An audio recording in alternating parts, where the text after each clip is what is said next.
Next, we want to take a look at an example that shows you how to use these types of thermochemical equations to solve problems. One thing that I often find students need to adjust to here is that once we've done the calorimetry measurements and figured out how much heat is released by a chemical reaction, predicting the amount of heat absorbed or released by a chemical reaction under a set of conditions actually becomes a lot easier. So I think you'll find the mathematical manipulations required to solve problems easier for this kind of later chapter material in chapter 9 than it was earlier in chapter 9. But your thought process becomes even more important, because if you don't understand why you're doing the steps and you're just sort of trying things out, you're not going to have good success solving problems on quizzes and exams. So I think you'll find the math that I'm going to show to solve this problem deceptively simple. It's going to kind of go back to some of the earliest dimensional analysis math that you did as part of your general chemistry curriculum. But the thought process behind it and understanding why we make the assumptions that we do is extremely important. So this example does not come from our OpenStax textbook. This is an example that I pulled up separately, which goes back to the original example that we started this chapter with, which was the thermite reaction.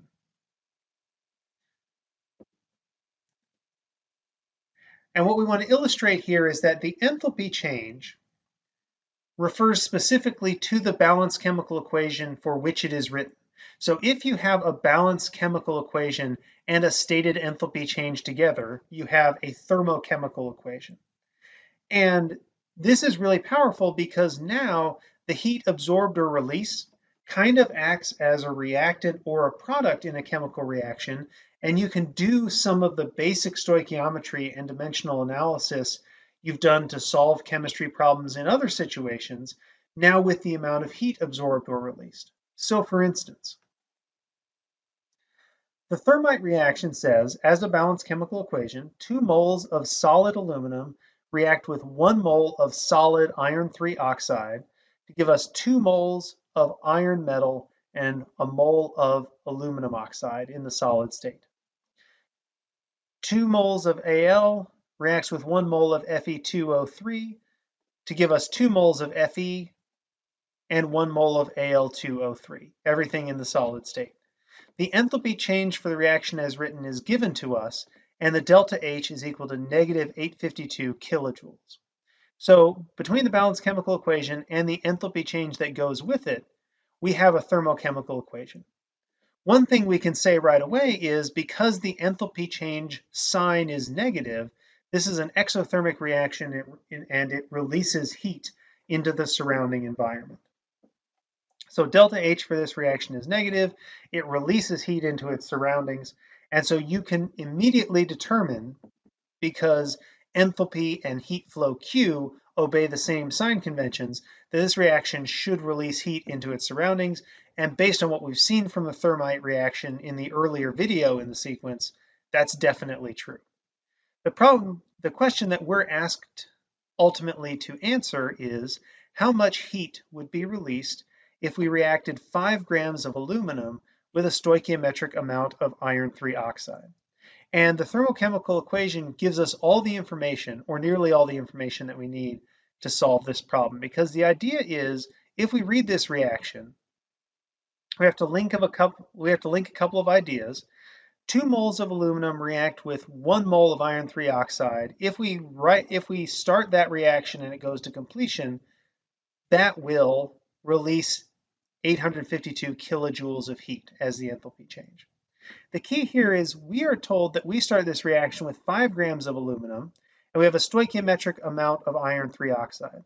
So if it's been a while since you've done a limiting reactant problem, if you see stoichiometric amount, that means we're combining the 5 grams of aluminum with exactly enough iron oxide to use all that aluminum up and use all the iron 3 oxide up, and there's no reactants left over. So that's another way of saying the amount of reactants has been chosen precisely so that there will be no limiting reactant, and we can base the amount of heat that's going to be released by the reaction on the presence of the 5 grams of aluminum metal.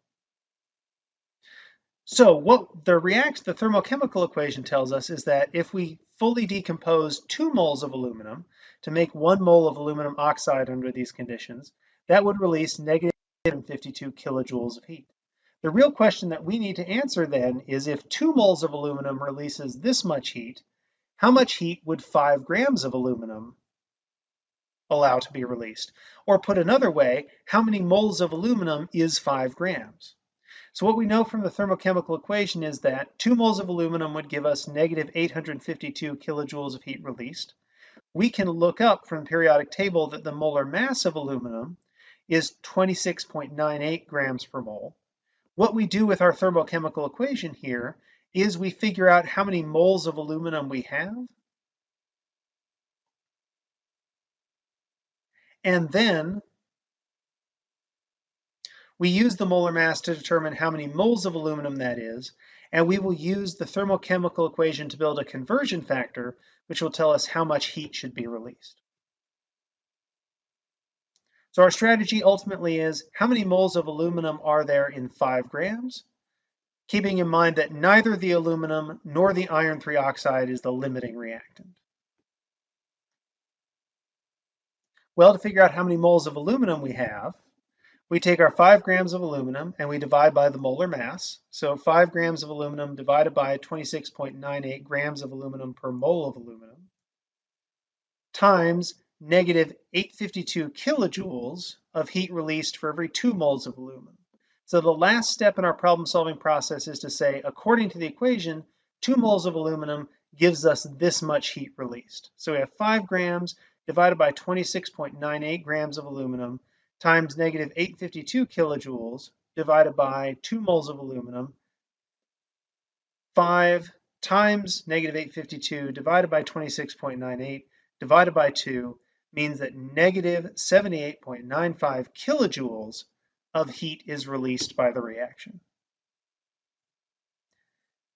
So ultimately, we would say, considering significant figures, and we're entitled to 3, that 79.0 kilojoules of heat has been released by the reaction.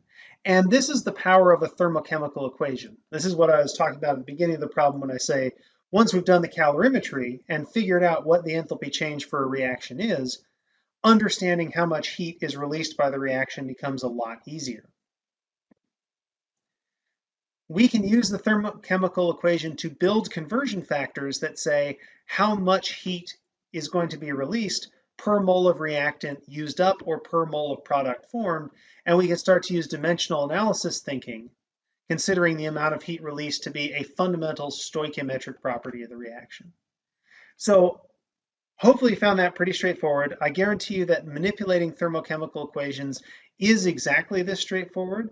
But if you have any questions about thought process and what you can and can't do, this is something we'll circle back to and do more of and go deeper into when we meet for class next time. And in the meantime, if you have any questions at all, please go ahead and bring them to my attention and we'll try to get them sorted out for you.